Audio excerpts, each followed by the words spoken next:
Non, mais moi, Le Café du Monde Nouveau, le podcast du foyer Notre-Dame des Sans-Abris. Un café, s'il vous plaît. Un café pour la table 6. Quand on arrive, on dit bonjour et on se prénomme, on dit bonjour à chaque personne par son prénom, c'est très important. Tout ce que je souhaiterais, c'est de voir une télé chacun. Parce que c'est un peu compliqué de dormir sans pouvoir s'évader un peu de tout ça. Il y a une table de ping-pong, on a des bancs, des chaises. On a essayé de faire des trucs un petit peu sympathiques qui peuvent détendre une ambiance un petit peu zen. Nous sommes maintenant presque famille. Il y a des gens, 5 ans ici. Le bâtiment, il est énorme, la population, elle est énorme, donc il y en a plus de 200 personnes. Mais on arrive toujours à satisfaire ce qu'on peut, le public et tout ça. Donc avec les moyens et les outils qu'on a. Un café, s'il vous plaît. Un café pour la table 6. Le Café du Monde Nouveau.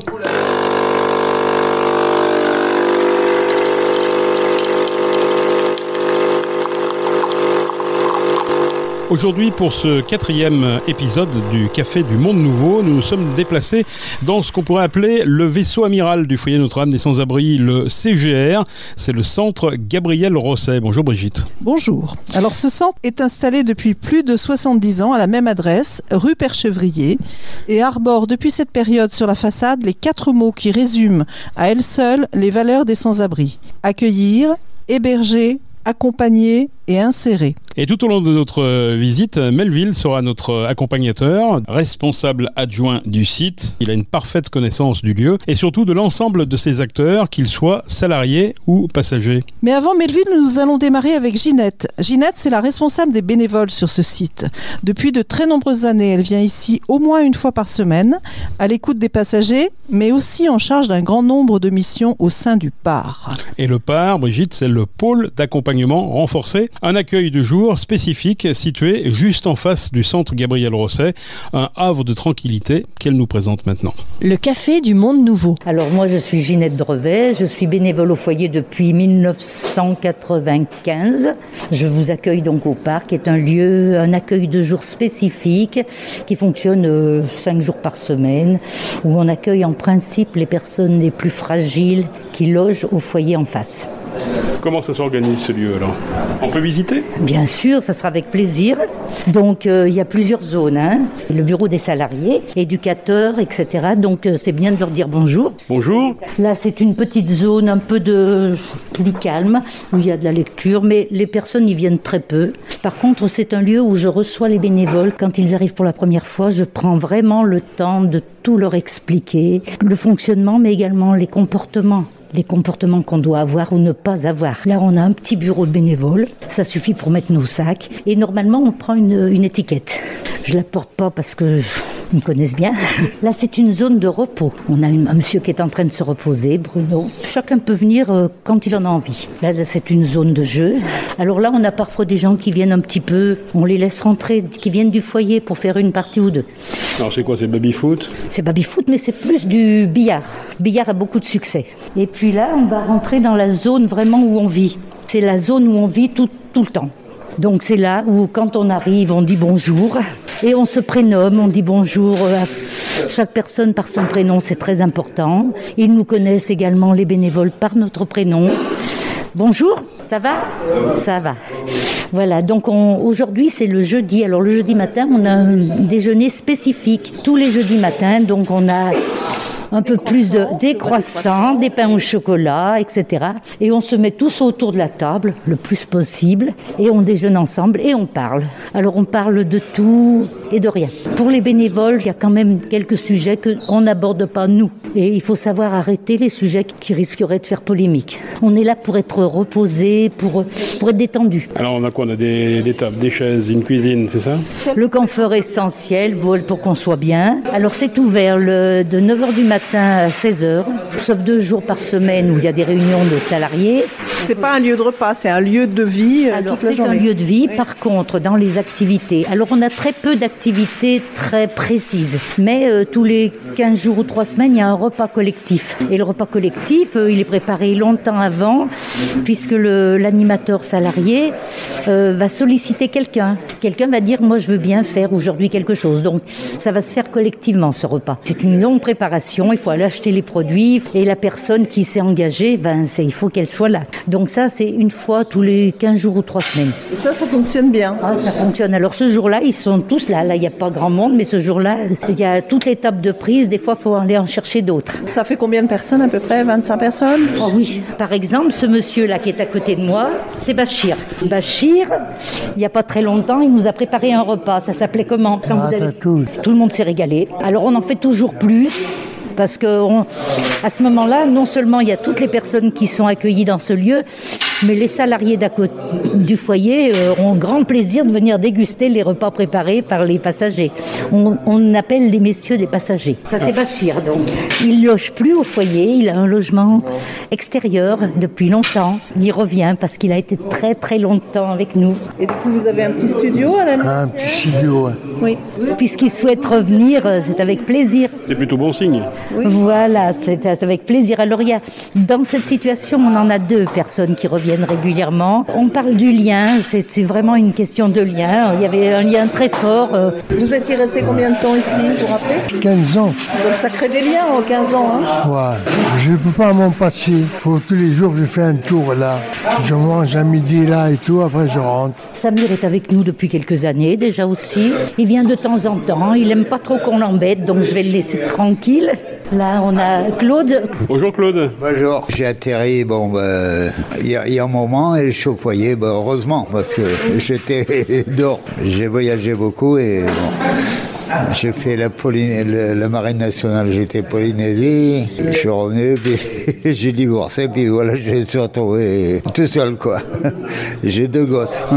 On se connaît depuis très longtemps en plus, parce que moi j'ai été, en étant bénévole ici, j'allais dans les accueils de jour, et à l'époque je croisais Claude à la rencontre d'autres accueils de jour du foyer. J'ai fait Fourvière, Oui, Claude, il aime bien, il écoute les informations, oui. C'est caractère comme ça. Votre point d'ancrage, c'est ici? Oui, pour l'instant, oui, heureusement. Vous voulez dire votre âge, Claude? J'ai 75 ans. Quand on est avec les personnes comme Claude, par exemple, on sait ce qu'il nous dit. Hein. Moi, il m'a beaucoup fait voyager, parce qu'il a beaucoup voyagé.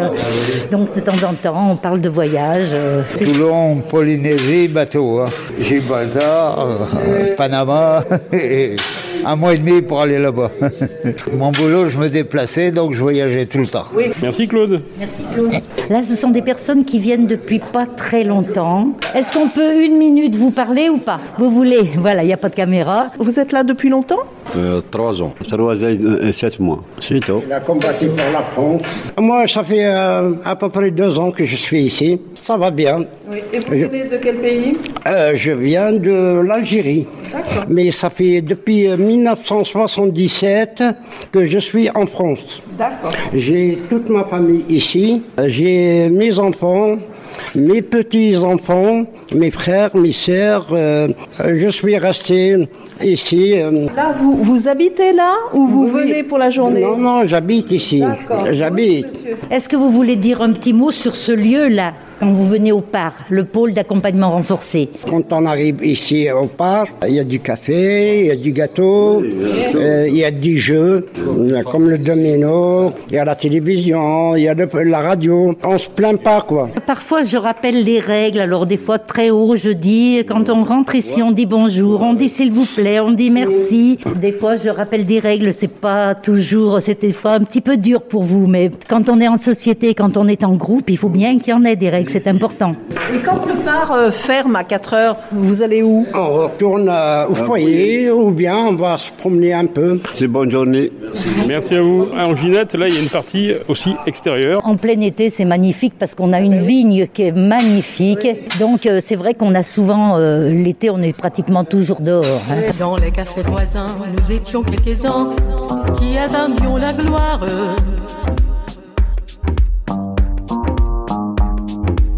criant que miséreux. Avec le ventre creux, nous ne cessions d'y croire quand quelques bistrots, contre apport et pas chaud, nous prennent une étoile. Nous récitions de vers, groupés autour du poêle en oubliant l'hiver. Alors Brigitte, une petite précision concernant justement Ginette. Oui, je voulais en profiter pour rappeler, ou au moins en tout cas le dire, que Ginette a reçu des mains de François Hollande en 2015 la Légion d'honneur. Celle-ci est venue récompenser sa longue action de bénévolat et Ginette est toujours là. Et félicitations Ginette. On va retrouver maintenant donc Melville. Donc bonjour, je suis Melville Menuet, adjoint au responsable du centre Gabriel Rosset. Je suis arrivé du coup dans cette structure le 1er septembre 2021 et je suis ravi de vous accueillir pour ce podcast avec les explications et cette déambulation qui va avoir lieu sur les différents sites, car on va à la fois traverser la rue parce que nous étions au PAR, donc au pôle d'accompagnement renforcé. On va traverser la rue pour aller sur ce qu'on appelle le CGR. Donc là où vous étiez au PAR, il y a aussi de l'hébergement de personnes sur un dispositif de logement partagé. On accueille du coup 25 personnes sur des appartements partagés financés dans le cadre de l'allocation logement temporaire avec un public dit de personnes isolées. Les appartements sont du coup pour 4 personnes, des appartements avec un public féminin et d'autres avec un public masculin. Alors on va passer en face maintenant, on va traverser la rue, on va essayer de ne pas se faire écraser. Allons-y. Alors là on est où ? Donc là on est en train d'arriver du coup sur le foyer du centre Gabriel Rosset. Le foyer, on voit donc en quelque sorte la devise. Hein. Voilà, insérer, accompagner, héberger, accueillir. Voilà, on va entrer.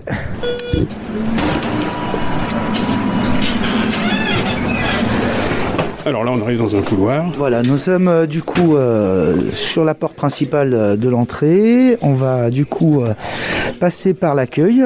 Un collègue à moi, un agent d'accueil, Mehdi. Ensuite, vous avez l'espace principal.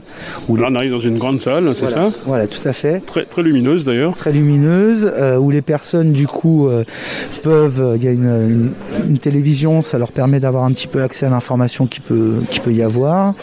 Un autre lieu de travail pour les collègues.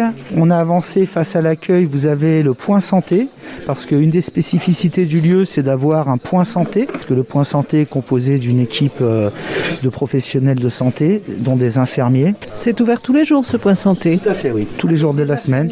Avec des infirmiers qui font partie de l'équipe. Tout à fait, oui. Donc des infirmiers... Qui connaissent leurs malades. Alors effectivement, parce qu'on a donc les personnes que nous accueillons ici, pour un certain nombre d'entre elles ont des difficultés de santé. Donc il est important, voilà, dans le cadre de la prise en charge, qu'il leur est proposé qu'on puisse aller sur cet axe-là aussi. Ce qu'il faut savoir, c'est que le lieu dans lequel nous sommes rentrés, les personnes sont orientées par la Maison de la Veille Sociale. Nous avons plusieurs dispositifs d'hébergement qui sont différents, et les personnes sont orientées par rapport à des spécificités administratives, problématiques sociales sur ces places-là.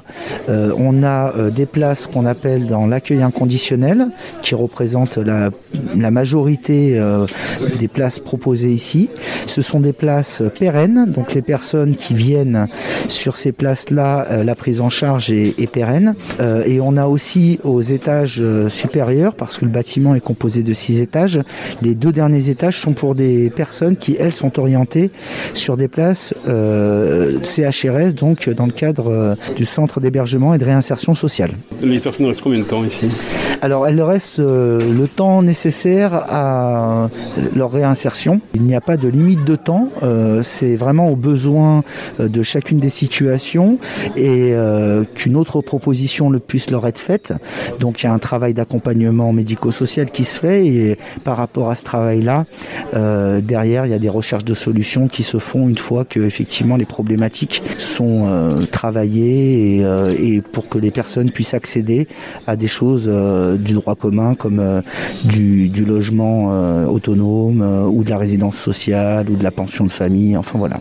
Donc on est plutôt sur du moyen, long terme. Tout à fait, ça. Les choses peuvent aller des fois plus rapidement pour certains que pour d'autres, parce que y a des personnes pour lesquelles effectivement, certes il y a des problématiques sociales à régler, mais il y a aussi des problématiques administratives. Et là on est dans des parcours et des prises en charge qui peuvent être longues du fait que les personnes ont besoin d'avoir un certain nombre de droits ouverts pour pouvoir derrière bénéficier d'autres choses. Est-ce que ça veut dire que la personne qui reste le plus longtemps ici, ça peut atteindre plusieurs années ? On peut avoir des personnes qui sont sur des prises en charge qui durent plusieurs années, oui, tout à fait.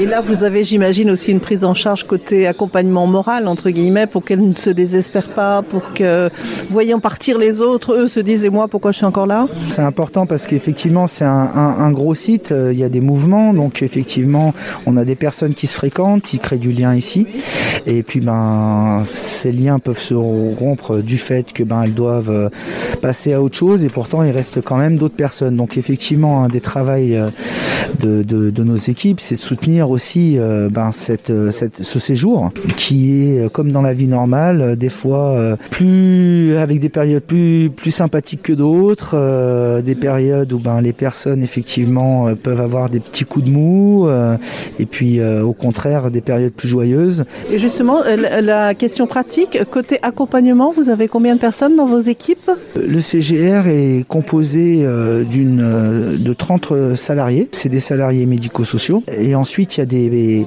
on travaille aussi avec des prestataires, ne serait-ce pour la question de la sécurité le soir, oui. Parce que le site n'est jamais découvert de professionnels pour assurer la sécurité des personnes ici. Des bénévoles également ? On a des bénévoles qui viennent tous les jours pour soutenir nos passagers. Effectivement, les bénévoles peuvent être sur des différents types de prestations proposées. Ça va de cours de français, en passant par la restauration, parce qu'on a aussi un service restauration. On a aussi le service nettoyage, avec qui a une place très importante parce que c'est un lieu qui brasse beaucoup de monde. Donc la question de l'hygiène est très importante, aussi pour respecter nos passagers dans ce qu'on peut leur proposer. Alors là, on rentre à quel endroit ? Alors là, on va être, du coup, quand on arrive à l'accueil, très rapidement, on a les bureaux des professionnels, bureaux d'entretien ainsi que la salle de repos de l'équipe. Donc on a 2 assistantes sociales, Malika et Marianne. On a aussi 3 maîtres de maison, Riyad, Claire et Mohamed. Et ensuite, à côté, c'est la salle d'équipe pour déjeuner, pour se reposer un petit peu. Et ensuite, il y avait notre accueil où mes collègues Mehdi et Yacoub aujourd'hui sont sur poste. Yacoub Bouata, qui est moniteur éducateur au sein de la structure. Bonjour. Alors je suis Yacoub Bouata, je suis moniteur éducateur ici depuis une douzaine d'années. Un moniteur éducateur, ça veut dire quoi ? En fait, ici, mon travail, c'est dans le quotidien, gérer le quotidien avec les résidents et permettre aux résidents qui sont là dans l'urgence de les faire sortir du dispositif de l'urgence et de les emmener dans l'hébergement adapté à chaque particularité des usagers. Ça veut dire qu'on les rencontrait individuellement ? On les rencontre individuellement, on travaille avec eux dans la sortie, dans l'administratif, dans le social, dans le médical. On travaille avec une grosse équipe en fait. Quels sont les obstacles principaux à franchir ? Les obstacles, il y a beaucoup d'obstacles parce que on a pas mal de personnes qui ont un vécu de rue assez important. On va dire au niveau santé, au niveau administratif, c'est assez compliqué de travailler tout ça et c'est des personnes qui ont besoin de temps. D'énormément de temps. Quelqu'un qui sort par exemple de 5 ans de rue, on va pas faire des miracles en un mois. Il faut autant de temps pour arriver à avancer avec lui. Donc ça veut dire qu'il faut que vous soyez très patient. C'est un peu dans ce sens-là que vous disiez que la mission était un peu galvaudée tout à l'heure. J'étais surprise, mais voilà. Ouais. Il faut s'adapter. Il faut s'adapter avec chacun. Il faut savoir aussi qu'on a des publics très différents. Ça va de la maladie psy, on a des personnes sans papier, on a des personnes avec des papiers mais qui ont une vie assez compliquée et ça prend du temps de travailler avec eux. Dans le quotidien, on essaye... Quand vous voyez, il y a à peu près 200 personnes ici, 200 résidents. Faire vivre toutes ces personnes ensemble, c'est un vrai challenge. Et le but, c'est que tout le monde ici vive dans le respect et la sécurité. Et nous, on essaye de gérer tout ça avec, comme je vous dis, une équipe extraordinaire pour essayer d'arriver à faire un bel amalgame. Il me semble que j'ai cru comprendre qu'il y avait de plus en plus de gens qui avaient des problèmes psychologiques ici. Est-ce que justement la cohabitation est facile, entre guillemets, à gérer ou est-ce que c'est encore plus compliqué que ça ne l'était avant? C'est plus compliqué que ça l'était avant. Après, ce qu'il y a, c'est qu'ici, on a un pôle santé pour les personnes qui ont une médication. Donc, c'est géré par le point santé. Donc, si les personnes prennent leurs médicaments, ça se passe très bien. On essaye à ce que les personnes vivent vraiment en sécurité. Ça fait une petite communauté ici. Et qu'il y a un peu d'entraide, c'est ça. Et qu'il y a un peu d'entraide. C'est pas facile, mais on y arrive. Autre poste clé, Brigitte, le suivi quotidien des passagers par l'assistante sociale. Et aujourd'hui, c'est Marianne qui présente l'étendue de son domaine d'intervention. Bonjour Marianne. Bonjour, je suis assistante de service social ici au CGR depuis 2017 et du coup mes missions sont assez variées. La principale c'est de faire de l'accompagnement social auprès des personnes. Donc vous les recevez individuellement, comment ça se passe? Ouais, je les reçois individuellement, je peux aller aussi les voir dans leur espace privé qui sont la chambre ou alors leur logement une fois qu'ils sont sortis de l'établissement. Voilà, les formes d'accompagnement c'est des interventions différentes, donc ça peut se faire au bureau, au domicile, de manière informelle, dans des accompagnements individuels, physiques, voilà. Quels sont les différents points que vous abordez avec eux? Alors les points sont nombreux, les profils sont différents, les personnes ont des expériences de vie complètement différentes. Il y a des personnes qui ont eu une vie, on va dire, si on peut dire ça, parce que c'est pas quelque chose qu'on emploie beaucoup, mais assez classique et du coup qui ont déjà eu des logements et pour qui il faut rétablir un certain nombre de choses pour qu'ils puissent retrouver entre guillemets les choses qu'ils ont laissées auparavant. Il y a des personnes pour qui il y a tout un apprentissage à faire, des personnes qui sont aussi primo-arrivantes, qui ont une méconnaissance des administrations, mais en règle générale, c'est ce qui pose le plus de difficultés, c'est la méconnaissance des administrations, la difficulté à faire valoir ses droits et à aller frapper aux bonnes portes. D'autant qu'aujourd'hui, on est à l'ère du tout numérique, donc les personnes ne sont plus reçues, elles doivent tout faire par Internet, les plateformes sont saturées, donc c'est très très compliqué, pour ces personnes de faire valoir leurs droits et de savoir à quels droits elles peuvent prétendre. Et donc là, c'est votre mission, vous, d'être vraiment l'intermédiaire entre les services et leurs problématiques personnelles à chacun. Exactement. Moi, je les informe, je les conseille, je les accompagne déjà dans le rétablissement de leur situation administrative. Je le fais avec eux. Des fois, malheureusement, un peu plus pour eux. On essaie de les inclure au maximum dans tout pour qu'ils soient vraiment acteurs de leur changement et de leur vie. Après, voilà, c'est vrai qu'on est confronté à des choses très compliquées avec les administrations, donc il faut pouvoir porter un petit peu les situations pour qu'elles puissent avancer. Et du coup, en effet, ça passe par le rétablissement de leur situation administrative, le fait de pouvoir avoir une pièce d'identité, de pouvoir avoir des ressources, mais aussi de faire certaines démarches à leur rythme en fonction de leur situation, d'insertion professionnelle, d'insertion aussi dans la vie sociale et citoyenne parce que c'est quelque chose d'important et de reprise d'autonomie. Donc on fait un gros travail d'évaluation des capacités des personnes en fait, parce que malheureusement il suffit pas de trouver un toit, il faut aussi que les personnes puissent avoir une capacité d'habiter quelque part et que ce soit surtout en lien avec leur projet de vie et ce qu'ils attendent en fait pour la suite. Donc c'est aussi pour certains de redéclencher des envies parce qu'il n'y en a pas forcément. Vous pensez qu'ils ont toujours des projets de vie, même ici, ou c'est un peu aussi à vous et à l'équipe qui est avec vous de les booster pour qu'ils arrivent à avoir un objectif? Pour certains, il y a des projets et il y a des envies qui sont là et pour qui il n'y a pas besoin d'être déclencheur. Et pour d'autres où pour le coup, c'est plus compliqué. C'est des personnes qui me disent, qui me confient souvent être complètement vides et ne plus avoir d'intérêt pour les choses. Donc, c'est un peu compliqué des fois de se recentrer sur des choses purement administratives quand le principal est pas présent. Donc, on passe beaucoup par des entretiens psychosociaux. On oriente aussi vers des professionnels de santé qui sont compétents. Après, voilà, c'est des personnes qui ont besoin de beaucoup de temps pour être accompagnées, pour que les choses soient échangées, pour faire émerger aussi des demandes. Donc c'est tout un travail d'accompagnement qui nécessite beaucoup de rencontres et malheureusement c'est vrai qu'avec la quantité de personnes qu'on reçoit, c'est compliqué d'être toujours là-dedans, mais du coup on essaye de le faire au maximum. Merci Marianne, on va essayer de travailler alors. Merci à vous. Merci, bonne fin de journée. Merci. Quand devant 15 personnes, j'y croyais pas du tout. Et que mon téléphone ne sonnait pas beaucoup. Quand aucun projecteur ne se braquait sur moi. Quand je guettais le facteur au tout début du mois. Quand j'étais sur la paille à passer le chapeau. Quand je prenais le train corail comme on prend un radeau. Quand le café était froid sur les aires d'autoroute. Quand glissait sous mes doigts des kilomètres de doute. Elle était là, elle était déjà là. Bien avant tout ça, elle était là, elle était là, elle était déjà là. Bien avant tout ça, elle était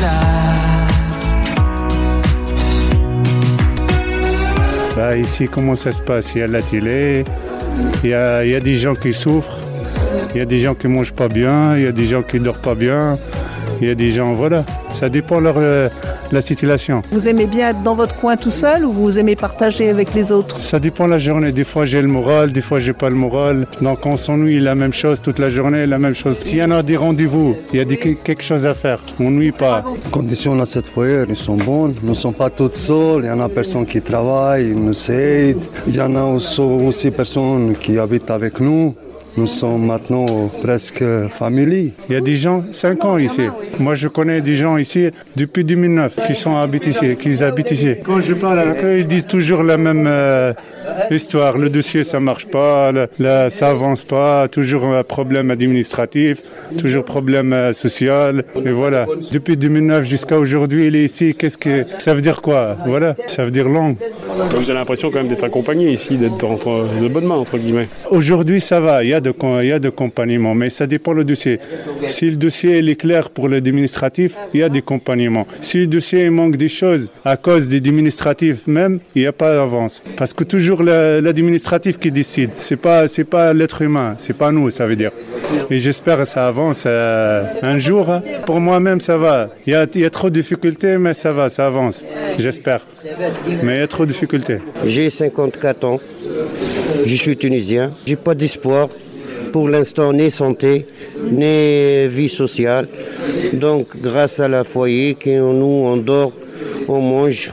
Alors pourquoi il n'y a pas d'espoir? Qu'est-ce qui vous manque aujourd'hui? J'ai pas autorisé de travailler. J'ai la carte, la carte prioritaire, j'ai la hache.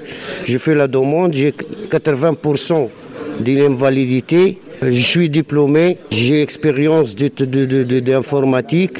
On mange, on dort, on mange, c'est le même routine. Pour le foyer, il est bien. Bon, il est bien les services, il est bien les gens qui travaillent ici. Il est propre pour le foyer. Le Café du Monde Nouveau, le podcast du foyer Notre-Dame des Sans-Abri. On continue notre passage ici au foyer Notre-Dame des Sans-Abri, au centre Gabriel Rosset avec Melvin. Pourquoi les gens restent longtemps ici dans ce centre Gabriel Rosset? Derrière le terme que j'ai utilisé tout à l'heure d'accueil inconditionnel, qui représente aujourd'hui 166 places au sein de la structure, il y a surtout la question de la problématique administrative et du droit au séjour. En fait, ces places-là, quand on parle d'accueil inconditionnel, effectivement, ça veut dire que la Maison de la Veille Sociale, qui est l'organisme qui oriente les personnes, oriente ces personnes, ces profils de personnes qui sont démunies d'un droit au séjour en France ou qui sont en train de réaliser des démarches pour demander un droit au séjour en France, et ces personnes-là sont orientées spécifiquement sur ce type de place-là. Donc effectivement, cette problématique administrative qui est très très prenante dans leur tête et dans leur vie fait que le temps que tout ça soit traité, ça peut prendre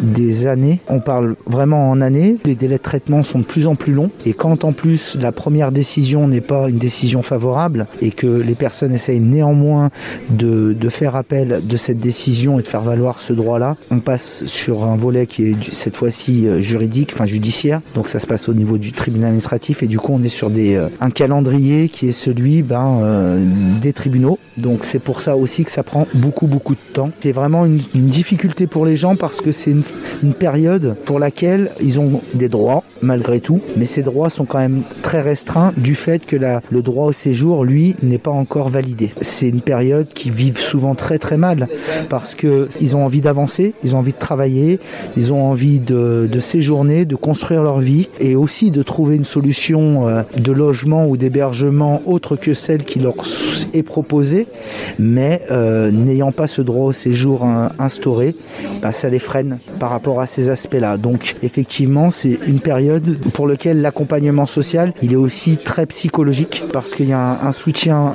moral, des échéances, des dates qui souvent sont très anxiogènes pour les gens. Donc il y a toute une préparation, tout un accompagnement psychosocial à proposer sur ces périodes-là, en plus des difficultés qui peuvent être autres que la problématique administrative. Mais des fois, elles conditionnent de la souffrance psychique, des fois, elles accentuent d'autres difficultés sociales parce que les personnes n'arrivent pas à avoir de la projection dans leur vie. Bien évidemment, leur volonté, c'est souvent de ne pas retourner d'où elles viennent. Derrière, elles se posent la question de pourquoi tout ce chemin pour qu'à la fin, elles soient en difficulté ici aussi longtemps. Dans le foyer Notre-Dame des Sans-Abri, il y a l'accueil, l'hébergement, la prise en charge, mais aussi des services généraux en coulisses indispensables au bon fonctionnement et au bien vivre de tout l'établissement. Alors, Melvin, on rentre là dans un lieu qui est un peu particulier. Oui, c'est la buanderie. Donc effectivement, on a une buanderie à la fois pour notre structure, mais aussi qui gère tout ce qui va être le linge de lit d'autres structures, dont la Chardonnière. Ça représente, je crois, 400 draps, 400 couvertures, par jour. Donc c'est quand même un lieu qui est très très important. Effectivement, il y a un personnel spécifique dédié à ça, qui n'est pas le personnel directement du CGR. Néanmoins, ils sont dans nos locaux. C'est un petit peu comme le service nettoyage qui est aussi dans nos locaux. Alors bonjour Florian. Enchanté. Alors je suis Florian Maillard, je suis encadrant technique sur le nettoyage. Je suis encadrant technique d'insertion, donc ici on encadre et on accompagne à peu près entre 15 et 18 salariés en insertion. Donc le support d'activité c'est le foyer d'hébergement. Donc nous le but c'est de maintenir l'hygiène et donner les meilleures conditions sanitaires pour tout le monde, pour les passagers. On travaille du lundi au dimanche, donc du coup on a une activité principalement de 7h jusqu'à 13h pour tout ce qui est nettoyage, voilà. Alors c'est une tâche qui est importante, il y a 6 machines, c'est ça Ici il y a 6 machines, alors il y a 3 machines à laver, il y a 3 sèche-linges, il y a en capacité, c'est-à-dire qu'ils gèrent aujourd'hui le CGR en termes de linge, et puis d'autres structures à l'extérieur, voilà. Donc ça fait beaucoup de linge par jour, ça fait beaucoup de salariés, et voilà, il y a beaucoup de draps comme vous pouvez le voir. Et il y a différents chantiers d'insertion, donc nous on est sur le nettoyage, il y a de la buanderie, il y a du tri, le foyer, ils ont différents chantiers d'insertion, et nous sur le nettoyage, ils ont droit à un agrément de 24 mois. Donc quand ils viennent chez nous, on les forme et après on les accompagne sur leurs projets professionnels. Donc ça peut être soit dans le nettoyage, puisque nous on a la possibilité, la capacité aussi de les former avec tout l'outil qui sont les nôtres, ou sur d'autres projets aussi. C'est tout intéressant, s'ils ont un projet, ils arrivent à un projet, nous on les accompagne au bout des 24 mois ou avant, s'ils sont prêts à retrouver le milieu ordinaire. Donc on a la possibilité d'avoir des formations à l'extérieur et aussi des immersions. Et le but c'est qu'à la fin ils arrivent sur un contrat, quoi.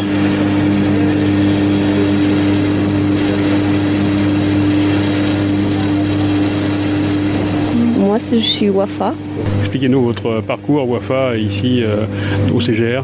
Déjà, c'est un chantier d'insertion. Il nous aide pour reprendre le travail. Ça fait quand même plus qu'1 an que je ne travaille pas.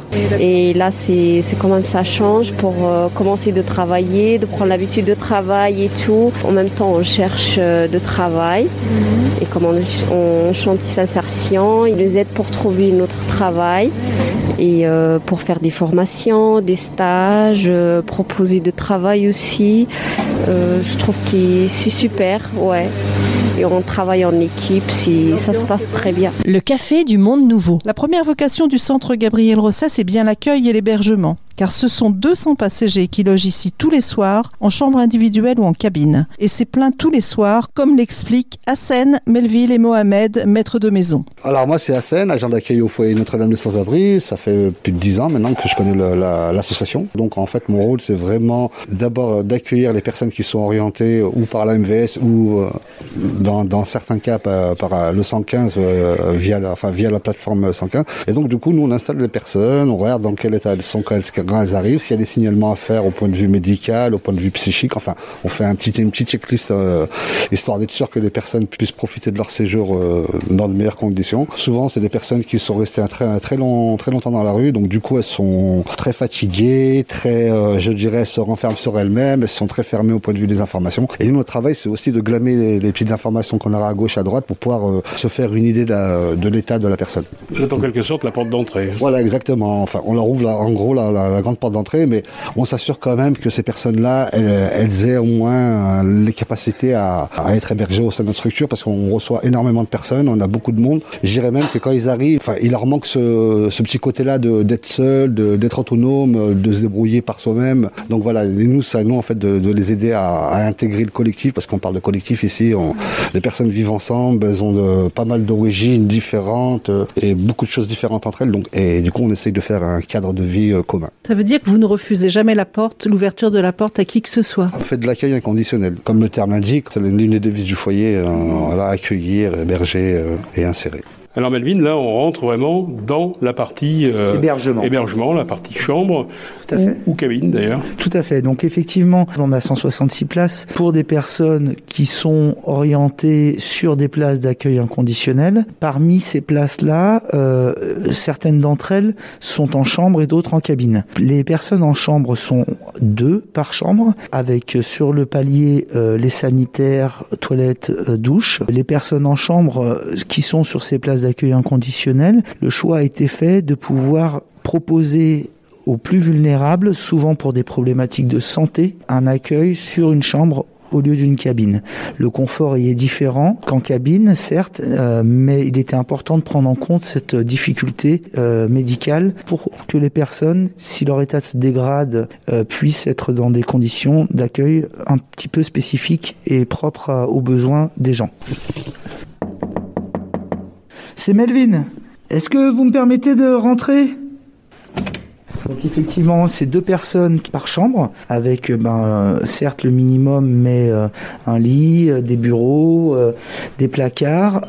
Effectivement, les personnes, contrairement aux cabines où elles doivent sortir des cabines pour des raisons de nettoyage, sur ces chambres-là, elles n'ont pas à sortir la journée entre 8h et 14h parce que la problématique de santé est bien prise en compte, ce qui leur permet vraiment de pouvoir se reposer de façon plus importante quand elles en ont besoin.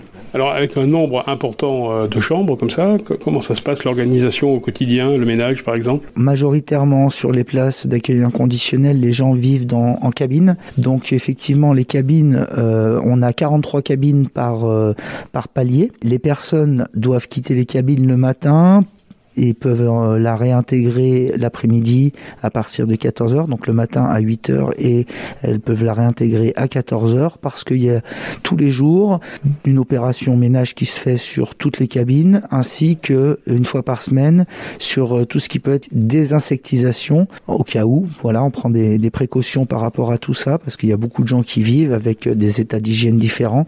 Il est très important, voilà, pour le mieux vivre ensemble, que les choses soient nettoyées tous les jours. Et dans les chambres ? Alors dans les chambres, ce qui se passe, c'est que les personnes ont aussi une prestation nettoyage. Par contre, c'est aussi intéressant de pouvoir leur laisser, alors c'est pas tous les jours, mais leur laisser certains jours pour que eux-mêmes fassent le nettoyage de leur chambre. Ça nous permet de mesurer la capacité d'habiter des personnes, de voir un petit peu si elles sont capables de tenir une chambre. Ça a été réfléchi avec les passagers, car nous avons ce qu'on appelle les conseils des usagers dans le cadre de la loi 2002, il y a un devoir d'intégrer les personnes à certaines réflexions concernant leur lieu de vie, et donc de façon régulière, nous organisons des réunions avec eux sur lesquelles nous évoquons ce genre de problématiques, et on essaye d'intégrer pleinement les personnes à ces réflexions-là et de prendre en compte ce qu'ils peuvent nous remonter. Parce que sur l'étage où il y a des chambres, il y a des personnes qui sont souvent avec des problématiques de santé fatiguées. Elles n'ont pas l'obligation de sortir la journée pour pouvoir faire cette phase de nettoyage. Donc on a essayé de réfléchir néanmoins à comment maintenir un lieu propre, d'autant que les personnes avec ces problématiques de santé, la question de l'hygiène est d'autant plus importante. Donc on a essayé d'intégrer les passagers à ces réflexions-là. On peut visiter les cabines ? Bien sûr. Alors du coup, nous sommes dans une cabine. On retrouve à la fois des cabines doubles, mais aussi des cabines individuelles. Donc, comme vous pouvez le constater, c'est vraiment un lieu de couche. Les personnes n'ont pas obligatoirement la place pour pouvoir installer des armoires, tout ça. Tout ça, c'est plutôt au rez-de-chaussée où chaque personne a un casier individuel pour pouvoir mettre leurs affaires. Et là, c'est vraiment le lieu de couche où elles viennent se reposer et être hébergées la nuit. Le Café du Monde Nouveau, le podcast du foyer Notre-Dame des Sans-Abris. Donc Mohamed Benasser, donc je suis maître de maison là au sein de CGR. Donc on est trois, donc il y a moi, Claire et Riyad. Et c'est quoi exactement un maître de maison? Moi, je résume toute notre mission. Donc, c'est le bien-être de tout le monde, des résidents qu'on a ici au niveau du CGR. Donc là, on s'occupe de tout ce qui est technique, intendance et la relation extérieure avec nos partenaires, les sociétés, par exemple la plomberie, tout ce qui est technique. Tout ce qui pourrait faire qui vivrait mal ici parce qu'il y a un petit truc qui... Exactement. Il y a un chauffage qui marche pas dans cette période, donc on fait tout le nécessaire pour faire intervenir l'entreprise pour la réparation. On a une partie d'accompagnement social parce que quand la personne elle arrive ici, donc il y a tout un logistique à préparer. Il y a le casier, il y a la cabine, il y a la chambre, le linge de lit, etc., etc. Il y a aussi la gestion des clés de tout l'établissement. Il y a des milliers de clés, donc c'est à nous de gérer. Il y a des clés dans les chambres? Il y a quelques chambres, la personne elle peut fermer sa chambre et tout ça, ouais. Donc c'est un peu la différence entre les cabines et les chambres, si j'ai bien compris. Voilà, c'est ça. Oui, la cabine, elle reste ouverte. Par contre, la chambre, donc... Ça ne crée pas de problème, justement, entre les passagers? Non. Donc, c'est pas le même... donc, ce qu'on appelle le CHU, le CCRS. Là, donc, on a 2 étages pour le CCRS. Et donc, c'est là où il y a les personnes, ils sont dans des chambres qui se fermaient. J'ai cru comprendre que vous étiez une des premières personnes, en fait, qui recevait les gens quand ils poussaient la porte ici. Donc, vous êtes après l'agent d'accueil, vous êtes la personne qui les rencontre les premiers. Tout à fait, oui. Tout à fait. Et vous les trouvez heureux d'arriver ici ou comment ça se passe? C'est vrai, donc le bâtiment il est énorme, la population elle est énorme, donc il y en a plus de 200 personnes, mais on arrive toujours à satisfaire ce qu'on peut le public et tout ça, donc avec les moyens et les outils qu'on a. Par exemple, on prend l'exemple des casiers là, je ne sais pas si vous avez vu, il y a 128 casiers pour 128 personnes qui sont dans les cabines. Donc il y a un casier pour chaque personne. C'est un plus, ouais. Oui. Pour la sécurité, pour l'intimité. Tout à fait. Ils sont autonomes, ils récupèrent, ils ouvrent, voilà. Oui. Donc les casiers, ça se ferme et ils sont autonomes, quoi. Par contre, pour les gens qui sont dans des chambres qui se ferment et tout ça, donc ils ont une armoire dans chaque chambre qui se ferme aussi. Ce centre Gabriel Rosset, Brigitte, c'est vraiment un lieu de vie pour ses résidents. Comme une grande maison, il est composé de plusieurs espaces et le plus étonnant peut-être c'est le jardin. Alors Melvin, ici on est donc dans la grande salle du CGR, mais il y a aussi un extérieur, un petit jardin qui est fort sympathique. On va du coup aller à l'extérieur, on a la chance de pouvoir en plein centre-ville avoir un extérieur, ce qui effectivement est un luxe sur une structure qui est située au centre-ville.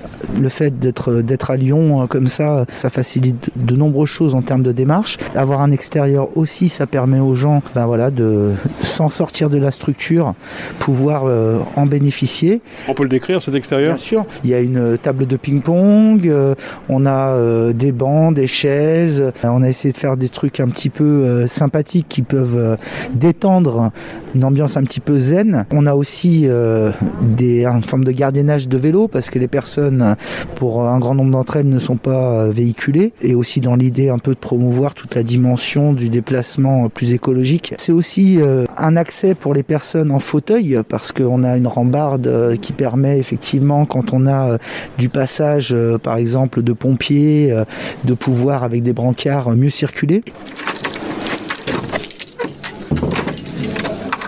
Alors c'est quoi, c'est un coffre-fort ici? C'est pas un coffre-fort, on est sur le cyberespace, donc c'est un lieu pour les passagers du foyer qui leur permet l'accès à tout ce qui est les outils numériques, parce qu'effectivement il y a de plus en plus de choses aujourd'hui qui nécessitent un accès à Internet, des questions de dématérialisation aussi de certaines démarches. Donc à la fois ça permet aux personnes d'avoir un espace pour eux, donc c'est bien évidemment un espace qui est aussi balisé, surveillé, pour pas que tout à chacun ne fasse n'importe quoi à travers un ordinateur. Néanmoins, il était important de pouvoir proposer, compte tenu tout ce qu'on vient de dire, la dématérialisation, la fracture numérique, surtout sur les personnes les plus loin dans l'insertion socio-professionnelle, un lieu leur permettant de reprendre leurs outils pour pouvoir faire des CV, des lettres de motivation, pour pouvoir s'approprier tout ce qui est l'informatique par la suite. C'est un lieu qui au fur et à mesure va s'améliorer, mais pour lequel on a une vraie volonté de proposer à nos passagers ces aspects-là. C'est aussi un lieu dans lequel il peut y avoir des animations qui sont faites autour de ces thématiques-là. Il y a des formateurs, il y a quelque chose que... Alors aujourd'hui, il n'y a pas de formateur spécifiquement. L'idée, c'est vraiment plutôt de proposer ce service-là, de pouvoir accompagner les passagers là-dessus, parce que les professionnels ont leur poste de travail avec un ordinateur, mais c'était important d'avoir un lieu dédié pour les gens, et l'accompagnement se fait. Donc on n'a pas eu l'occasion de rencontrer Bertrand, qui est animateur chez nous, mais qui peut accompagner les personnes aussi sur tous ces lieux-là où l'animation prend pleinement sa place de façon générale, et ça fait partie des axes de travail qui sont développés. Autre lieu incontournable, le réfectoire. Alors Melvin, ici on est dans la salle de restauration, au réfectoire, c'est ça? Oui, tout à fait, nous sommes au réfectoire. Donc en fait le réfectoire, c'est le lieu dans lequel les personnes viennent se restaurer. Cette restauration fait partie de la prise en charge qui est proposée. Il est ouvert le matin, le midi et le soir. Bien évidemment, il n'y a aucune obligation à venir déjeuner, dîner sur ce lieu-là. Néanmoins, il y a des personnes qui n'ont pas de ressources, il y a une absence de ressources totale, donc il est important dans le cadre de besoins primaires qu'ils puissent avoir une cuisine de qualité. Donc effectivement, on a des cuisiniers qui sont là pour pouvoir proposer ça. Cette salle est relativement grande parce qu'elle doit quand même permettre l'accueil d'un certain nombre de personnes. C'est aussi un lieu convivial, un lieu dans lequel les bénévoles, qui pour certains participent à la distribution des repas, à une soupe tous les soirs, ça permet aussi de partager des moments avec eux autour d'un repas, et la cuisine reste toujours un moment de convivialité, les repas, donc c'est un lieu très important par rapport à tout ça. Et c'est l'équipe du prestataire 1001 Repas qui est en charge de tout. Je m'appelle Julien et je travaille pour la société 1001 Repas au foyer Notre-Dame des Sans-Abris. Alors 1001 Repas qui sert donc ici le foyer, comment ça se passe en cuisine? Alors moi je suis pas en cuisine principalement, je fais surtout la vaisselle et le service, c'est les préparations l'après-midi. Donc après c'est les cuisiniers le matin qui préparent pour 70-80 repas à midi et soir. Donc ils font un féculent, un légume, une viande et un poisson. Et la difficulté c'est qu'on sait pas vraiment qui vient en fait. On n'a pas un nombre prédéfini parce qu'au début quand ils ont pris le foyer il y avait une centaine de personnes, mais avec le Covid ça a réduit à 70 à peu près en moyenne, donc ça fait que la fréquentation a beaucoup baissé. Oui. D'où viennent les repas que vous servez? Les repas qu'on sert, donc la plupart c'est des produits frais qui sont donnés par la banque alimentaire, donc ça peut être aussi bien du légume, des produits laitiers, produits secs, viande, poisson de temps en temps. Et après des entrées, des fois toutes prêtes parce que c'est des dons qu'ils ont eux certainement de grandes surfaces ou autres. Bien se nourrir, c'est une chose, mais il faut également, et c'est aussi l'une des missions du centre, s'occuper du volet médical de chaque passager. Voilà, on toque à la porte de l'infirmerie. Jamila. Je suis aide médico-psychologique au point santé du centre Gabriel Rosset depuis le 1er janvier 2020. Et moi, je suis Emrys, infirmier au CGR depuis 2 mois pour une période de courte durée. Quelle est votre mission alors au CGR? Les rendez-vous médicaux, les accompagnements pour les personnes qui ne sont pas en capacité d'y aller seules, donner les traitements matin et soir quand les infirmiers ne sont pas là. On fait de la réhabilitation à l'hygiène, donc pour que les personnes qui ont passé beaucoup de temps à la rue, quand ils reviennent, on leur offre la possibilité du coup de prendre soin d'eux, on leur met à disposition des locaux dans lesquels ils peuvent peuvent prendre soin de leur hygiène et on les accompagne avec des vérifications. On leur donne aussi des vêtements et la possibilité d'avoir une vie saine en fait. En général, ça se passe bien là, cette période, comme vous dites, de réacclimatation à l'hygiène. Ça ne doit pas être évident de rentrer dans l'intimité des gens comme ça qui sont dans la rue tout le temps. Effectivement, oui, non, c'est pas toujours simple. Surtout qu'il y en a depuis des années, voire même plus, qui n'ont pas eu accès à l'hygiène. Mais après, c'est un travail qui se fait pendant plusieurs semaines, voire même plusieurs mois. Mais on arrive à des petites victoires, ne serait-ce que la personne, elle se change, ou elle arrive à se passer un coup de gant sur le corps.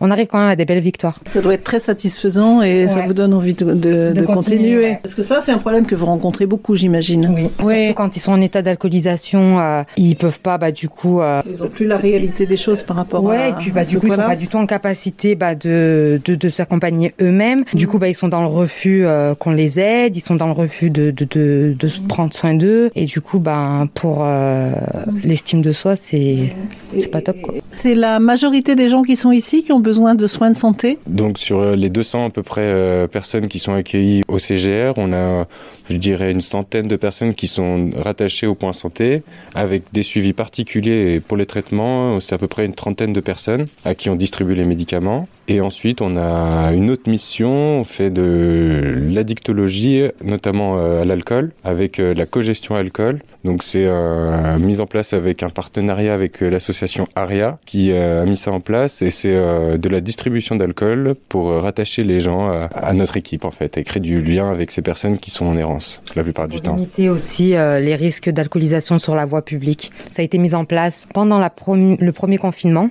où les messieurs ils étaient en besoin de consommer leur alcool, donc ils sortaient, s'alcoolisaient et puis il y avait beaucoup d'accidents sur la voie publique et du coup depuis qu'il y a eu la cogestion, on s'est aperçu que du coup il y avait beaucoup moins de personnes qui s'alcoolisaient à l'extérieur, on a beaucoup moins d'accidents, on a beaucoup plus de liens avec eux, c'est beaucoup moins tabou, on arrive plus à en parler et du coup il y a même eu ils arrivent plus à accrocher au suivi avec les addictologues qu'auparavant. Je m'appelle Pril Anthony, je suis infirmier libéral sur le secteur du 7e arrondissement. On a notre cabinet qui est rue Chevreul. J'ai repris l'activité libérale il y a un peu plus d'1 an maintenant, avec laquelle je travaille avec mon collègue. À l'époque où j'ai repris, où j'étais remplaçant, on travaillait déjà sur la structure du CGR. Alors quand vous dites vous travaillez, c'est-à-dire comment ça se passe? Vous intervenez régulièrement? Nous on intervient matin, midi et soir, on fait 3 passages par jour, on suit des patients qui sont diabétiques, on a des pansements aussi pour les soulager. Les infirmiers là vont plus faire après eux un travail social de papier, de rendez-vous, on communique beaucoup là-dessus. Et les patients qui ont des droits ouverts sécurité sociale, c'est nous qui les prenons en charge. Je passe le matin entre 6h30 et 7h. J'ai 3 diabétiques, on a une prothèse oculaire qu'on retire, qu'on nettoie, quelques gouttes dans les yeux. Le midi, on refait du coup que les diabétiques pour leur suivi et l'après-midi, on consacre plus de temps pour ce qui est les soins plus lourds, parce qu'on a un peu plus de temps, les pansements, tout ce qui est suivi de chirurgie, injection d'anticoagulants, prise de tension, administration de traitement. Et tous les jeudis, du coup, chaque semaine, on fait les piluliers de tous les résidents. Ça nous permet aussi à nous de les connaître un petit peu à travers leur traitement, de les découvrir et d'avoir un autre lien que simplement de faire des soins. Pour nous aussi qui travaillons tout seuls, on n'a pas de collègues de travail. Du coup, travailler sur la structure du CR, c'est aussi intéressant parce qu'on rencontre d'autres infirmiers comme nous, on peut échanger sur les patients, sur des projets de soins. C'est le seul endroit où on a du coup quelques collègues du médical, sinon on est vraiment tout seul chez les gens. Toujours vivant, rassurez-vous, toujours la banane, toujours debout. Je suis retapé, remis sur pied, droit sur mes guiboles, ressuscité. Tout ce qui tombe autour de moi, c'est l'hécatombe, c'est Guernica. Tout ce qui tombe, tombe à tour de bras. Et moi je suis toujours là, toujours vivant, rassurez-vous. Tout ce que je souhaiterais, c'est de voir une télé chacun. Parce que c'est un peu compliqué de dormir sans pouvoir s'évader un peu de tout ça. Mais j'aime beaucoup ce foyer. C'est un foyer qui m'a beaucoup soutenu dans mes moments difficiles. Vous y êtes depuis longtemps dans ce foyer? Oui, je suis depuis un moment quand même. J'ai commencé au 115 à l'époque. Alors, c'est pour moi, sans eux, je crois que je suis à la rue. Hein. Et heureusement, il y a ce monsieur, Marvin, qui nous aide, Marilyn. Et voilà, ils nous soutiennent, quoi. Mais voilà, les obstacles, il faut les sauter. Hein. Et votre objectif, c'est de faire quoi quand vous serez parti? Moi, c'est retrouver mon travail comme maçon et vivre ma vie, ma fille. C'est un maçon que vous avez dit. Ma fille, retrouver ma fille plus souvent et partager des bons moments avec elle. Voilà. Et je respecte tout le monde ici, on s'aime tout le monde et on passe pour la même chose tout le monde. Et voilà. Et je ne vais jamais oublier ça. Ça va rester dans mon cœur. Le foyer vous apporte de l'espoir? Ouais, parfois, ouais. Parce que parfois on se dit qu'on devient un peu plus souvent une famille, on devient un peu plus souvent amis aussi. On comprend un peu plus les gens, on se connaît mieux et ça peut aller mieux. Dans une structure comme le centre Gabriel Rosset, certains des passagers nécessitent une attention particulière. Et c'est au Par, où nous avons déjà rencontré Ginette tout à l'heure, que Saïd, éducateur, les reçoit. Le Par, c'est le pôle d'accompagnement renforcé. Au début, on discute de manière non formelle. On est sur des échanges autour d'un café, autour d'une cigarette, où on essaye d'amener la personne à nous expliquer sa situation, son statut, voir où est-ce qu'elle en est. Et on travaille petit à petit à rentrer dans le bureau, petit à petit à faire des démarches, en sachant que faire une démarche administrative, c'est quelque chose qui n'est pas une priorité. Refaire une carte d'identité prend souvent 4-5 rendez-vous. Je vais dire à une personne qu'il faut payer 25 € pour acheter le timbre fiscal pour pouvoir refaire sa carte d'identité. Ça paraît une contrainte énorme et la personne préfère bien souvent, sur les peu de ressources qu'elle a ou d'argent qu'elle arrive à obtenir de la manche, aller boire, aller subvenir à d'autres besoins, acheter des cigarettes, que d'investir 25 € pour refaire une carte d'identité. Alors c'est un très long cheminement parce que on a des personnes pour qui la déconstruction est telle, les problématiques sont telles que il faut vraiment du temps avant d'arriver à créer ce petit lien qui permette d'enclencher quelque chose, en sachant que vous avez aussi, c'est pas parce qu'une personne a une situation administrative à jour qu'elle est en capacité de pouvoir vivre quelque part. Et ça, c'est un travail de fond, c'est un travail à long terme. Il y a effectivement l'autonomie, mais il y a aussi la capacité de pouvoir vivre avec les autres, la capacité de pouvoir respecter des règles collectives, les règles d'un établissement. Et beaucoup de personnes, quand elles ont vécu dans la rue, elles ont perdu ces repères-là, elles ont ce sentiment de liberté, une envie de liberté, tel que vivre dans un collectif, même une maison de retraite, c'est pas supportable.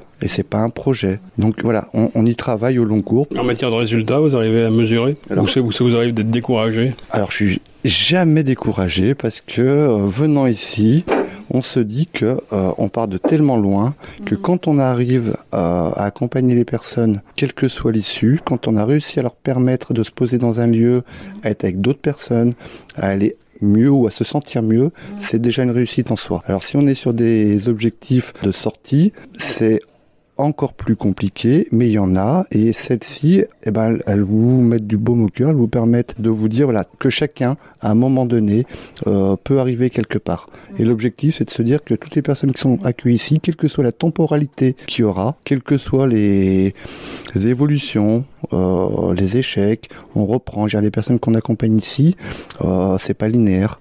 Les personnes accrochent, décrochent. Ce qu'on regarde sur la durée, c'est que ce qu'on a construit évolue positivement au fur et à mesure.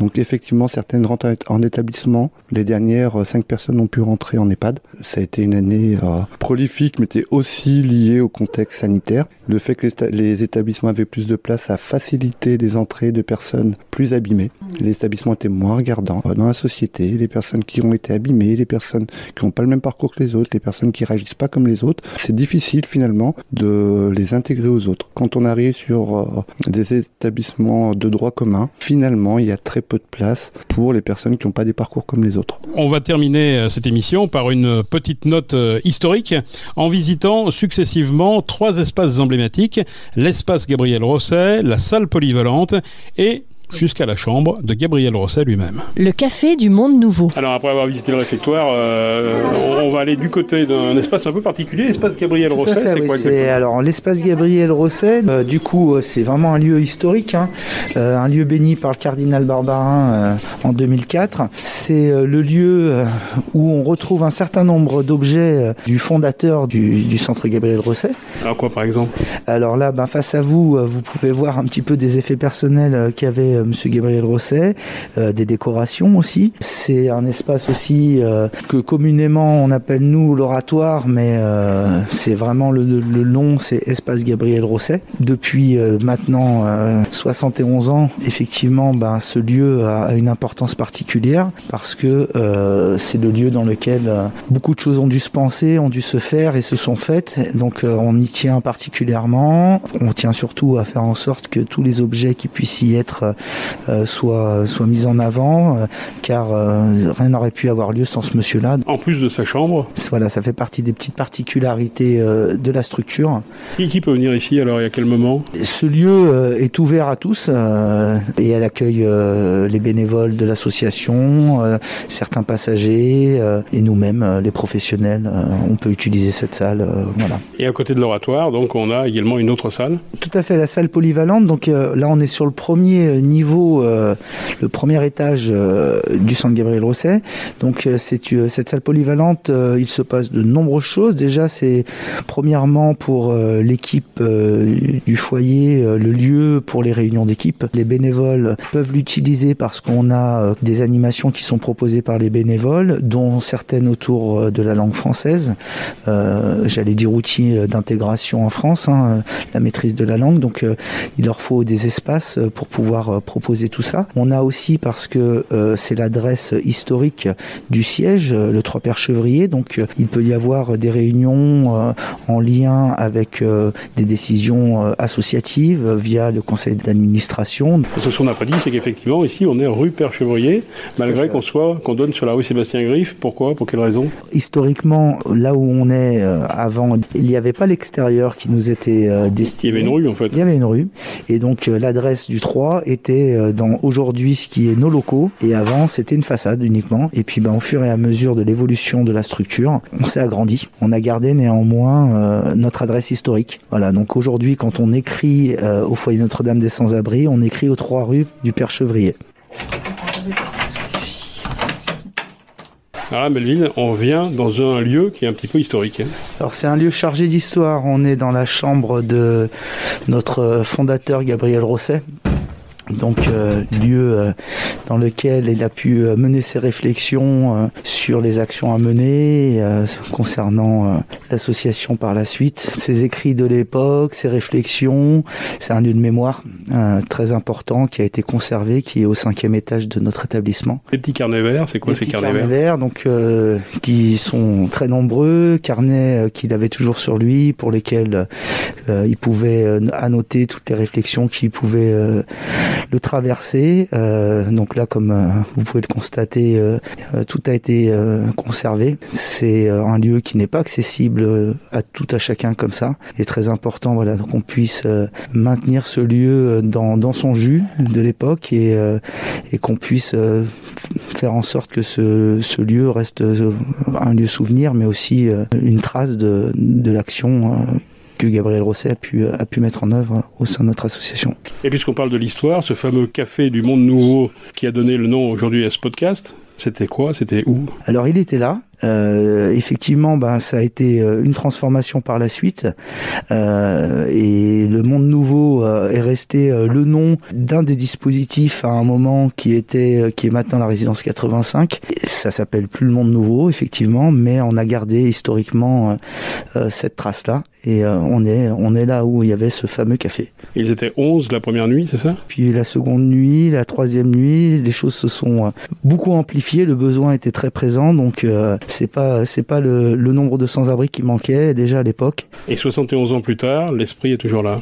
On espère que dans le futur projet à venir, des choses vont se penser parce que le centre Gabriel Rosset a vocation aussi à se transformer. Des aménagements vont être proposés dans les années à venir. Donc on va néanmoins considérer l'histoire qu'il y a pu avoir et on se servira de cette histoire-là pour en créer une nouvelle par la suite et un avenir différent sera proposé à nos passagers avec l'idée que les cabines puissent être des lieux améliorés et que les gens puissent avoir des espaces plus intimes et avec un confort différent. Merci beaucoup, merci pour cette visite. Merci à vous, merci à l'attention que vous portez à notre centre, à notre association et ce fut un grand plaisir. Merci Brigitte.